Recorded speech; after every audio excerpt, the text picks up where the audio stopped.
Hello दोस्तों, Hindi channel में स्वागत है आपका। आज हम डिस्कस करेंगे निफ्टी की रिटर्न्स रुपी टर्म्स में और यूएस डॉलर टर्म्स में। तो हम कई बार रुपी टर्म्स में निफ्टी की रिटर्न्स देखकर बहुत खुश हो जाते हैं कि निफ्टी की रिटर्न्स 12% 13% लॉन्ग टर्म हमारी CAGR आ रही है। बट क्या वो बहुत अच्छी रिटर्न है? अगर हम उसको यूएस डॉलर टर्म्स में देखें, जो कि एक ग्लोबल करेंसी है और हर चीज़ यूएस डॉलर के साथ ही पैक्ड होती है बेंचमार्क के लिए। तो अगर हम देखें कि 2024 में निफ्टी की रिटर्न करीबन 9% थी, लेकिन डॉलर टर्म्स में हम सिर्फ 5.8% ही आगे बढ़ पाए हैं। तो डॉलर टर्म्स की अगर हम कंपेयर करें ग्लोबल और इन्वेस्टमेंट्स की, चाहे वो यूएस मार्केट्स हो, चाहे वो यूएस डॉलर गोल्ड हो, चाहे कोई भी और डॉलर बेस्ड हम अगर कंपैरिजन करें, तो 5.8% तो कोई बहुत ज़बरदस्त रिटर्न हुई नहीं इस साल। और उसका रीज़न यही है कि रुपी डेप्रिसिएट करता रहता है यूएस डॉलर के अगेंस्ट, और पिछले 30-40 सालों में 80% की डेप्रिसिएशन रुपी के अंदर हुई है। तो आपको कहीं ना कहीं इस डेप्रिसिएशन को भी अकाउंट फॉर करना पड़ेगा कि कुछ रिटर्न्स जो हमें हमें लगती हैं कि हम कमा रहे हैं, वो सिर्फ डेप्रिसिएशन की वजह से आ रही है। जैसे 10 साल में निफ्टी की रिटर्न 182% है, लेकिन डॉलर टर्म्स में 108% है एक्चुअली।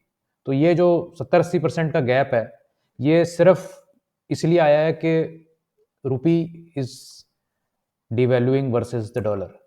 और अगर हम बहुत लंबा टाइम देखें, 1990 से देखें, तो कहाँ निफ्टी में 6,700% की रिटर्न दिखा रहा है, लेकिन वही रिटर्न अगर हम डॉलर टर्म्स में देखें तो 1283% ही है। तो एक वे है लुक करने का मार्केट को रुपी टर्म्स में। अगर आप रुपी टू रुपी कंपैरिजन कर रहे हैं कि भाई मेरे 1 रुपी एसेट से रियल एस्टेट में मेरा रुपी लगा हुआ है, या मेरा इंडियन रुपी गोल्ड है, या मेरा इंडियन इक्विटी मार्केट है, या मेरा डेट फंड्स हैं, सब रुपी में डिनोमिनेटेड हैं, तो आप वो कंपैरिजन करने के लिए रुपी कंपैरिजन ठीक है।